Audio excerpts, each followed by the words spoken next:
Her name was San Chen. We met her asking for directions. She had scarred hands from fighting on the streets of Yushu. That was before she devoted her life to the Dalai Lama. She was only 23 years old. This is great. Thank you. Oh, no way. Oh, wow. Cool. Yeah. What do you want? Her mother sold yak butter in the market. Her father sometimes drove a taxi.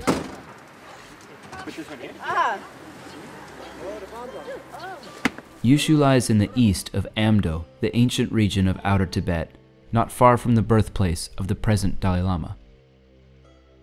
Today, only the Yutsang, the western region of Tibet, is recognized by the Chinese and other world powers, not as a sovereign nation, but as an autonomous region. This is the home of Lhasa, the sacred kingdom of the Dalai Lama. In 1959, amidst a Chinese invasion, the Dalai Lama fled in exile and has never returned. In Lhasa, our cameras are forbidden, our mere presence allowed only with an official Chinese escort. These restrictions forced us to change course. Yushu and everywhere else we traveled in Tibet was denied its true heritage. In the eyes of the world, this was China. But we experienced a different story. In 2010, Yushu was devastated by an earthquake. Nearly 3,000 lives were lost. 4 years had passed, and our friends were still repairing their homes. Over there? Everyone refused to let us lend a hand, but after the hospitality they had given us, we needed to show our gratitude.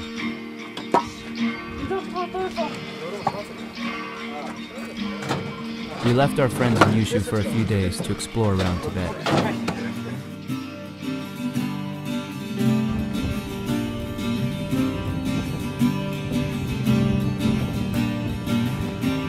It's really incredible how fast your luck can change when you're hitchhiking. Because a second ago we were just both really bummed out because we spent basically $30 to take a hitchhiking ride out to eat, which was way more than like our weekly budget. So we were really sad about that. And now all of a sudden we're in the back of a truck with monks heading through some really beautiful areas. So life is great.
So we left our amazing family in Yushu yesterday, and that's their last parting hookup. They called a brother who's a monk here in Serchu, which is a monk. I've never seen anything like this. It's monk town. So we met Dashi Duje yesterday, and at first he seemed really confused at like why we were here, and he took us home and fed us, but we felt kind of awkward, like maybe we weren't totally wanted. It was just him living in a simple monastic home with his mother who's as old as time. But today we ate breakfast together, and we explained that we just wanted to take a look at the monastery and then we need to go. And he really, really wants us to stay another night. There was actually tears in his eyes, trying to tell us to stay another night. This culture's something else.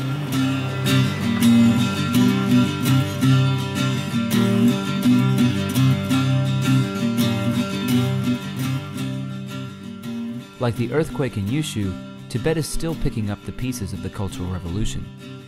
Monasteries, such as the one here in Serchu, are not simply rebuilding, but guarding their culture and religion with ferocity, and all from within an occupied state.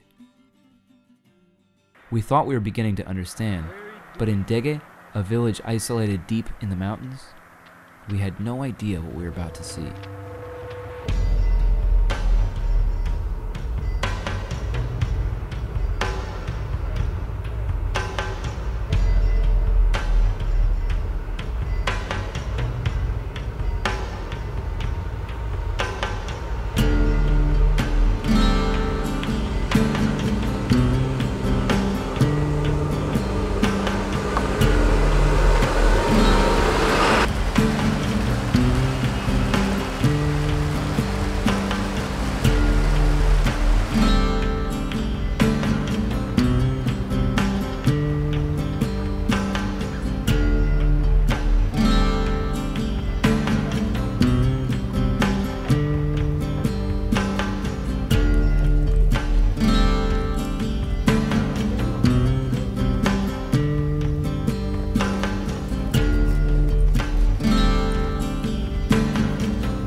We're standing in a really beautiful, dimly lit old building that smells like yak butter.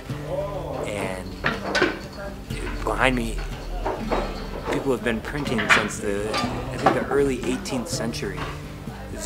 We're surrounded by stacks and stacks and stacks of old hand-carved wooden blocks, which are then inked and rolled out into the sacred Buddhist texts that we're seeing all over Tibet. Really incredible human machine in action that's been in action for a long time. Really cool.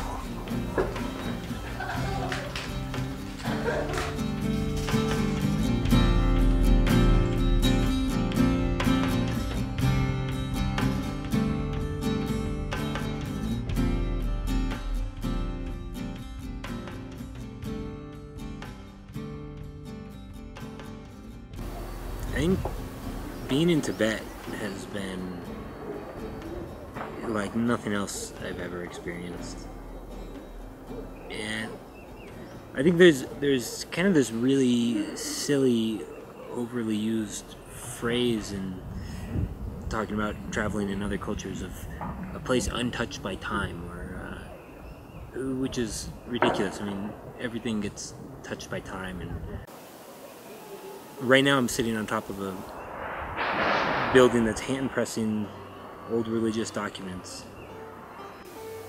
The idea that a place could be untouched by time is absurd. People grow, people die, people get born every day. and that's time changing. But there is something special to be said about a place that retains its traditional values and retains its identity through the change of time. We've seen monks with cell phones, we've seen new cars driving on the roads, but this place has something that is fundamentally different than the Western world that I know, and is fundamentally different than the commercial world I know. And I think that carries over into the interactions that people have with one another. Dashi dele.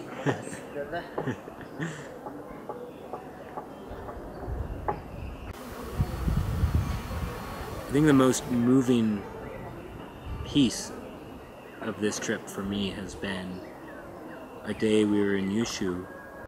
We were with Sadinche, the monk, or the nun, sorry, and an old woman started wailing, and Sadinche went over it, and they were both so sad. There was some trash that had filled up with water, and inside were dead flies, and they poured it out, and they were trying to resuscitate these flies,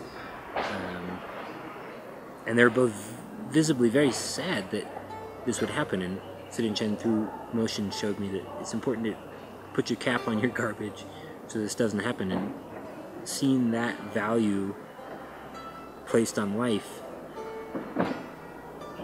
is very different than hearing someone espouse a certain religious text or ideology. So Buddhism teaches that everything arises and passes away, and change is inevitable.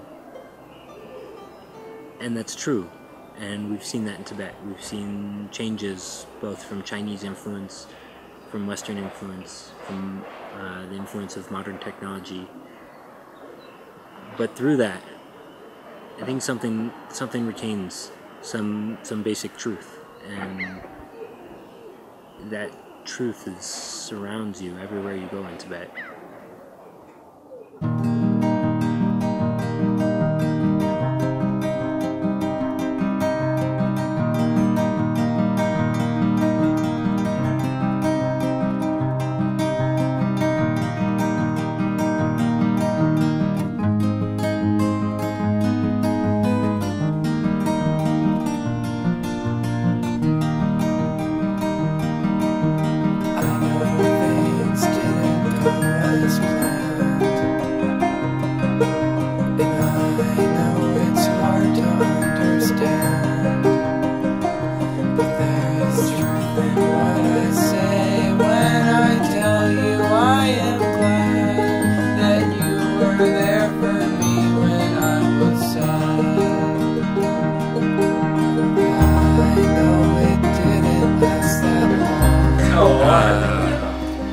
So we're here in Yushu. We've had a really incredible day. We met a young nun who took us home with her and took us out to eat, and has just showed us everything beautiful in human nature and human spirit. We went to a beautiful temple, a beautiful tour around the city, and they've been feeding us and bringing us into their home. And a little while ago, we were looking at Dalai Lama pictures on cell phones, and we came across cell phone pictures of monks self-immolating, and our friend indicated very strongly that that's what she's interested in doing.